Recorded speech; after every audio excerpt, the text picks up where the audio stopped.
Hi అండి, welcome back to my channel దీక్షిగత్న. So నేను మీకు ఈరోజు అయితే కొన్ని హార్వెస్ట్ అయితే ఉన్నాయన్నమాట. ఫస్ట్గా టమాటో చేసేసుకుందాం.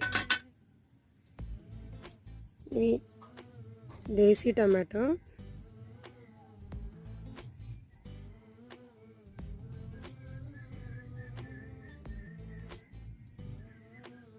ఇంకా ఉంచితే ఇక్కడ చిలకలు కొట్టేస్తున్నాయి, అందుకే ఇంకెలా ఉన్నప్పుడు తీసేస్తున్నాం.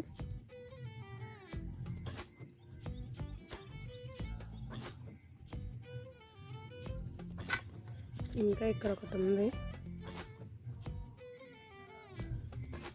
ఇంకా ఉన్నాయి.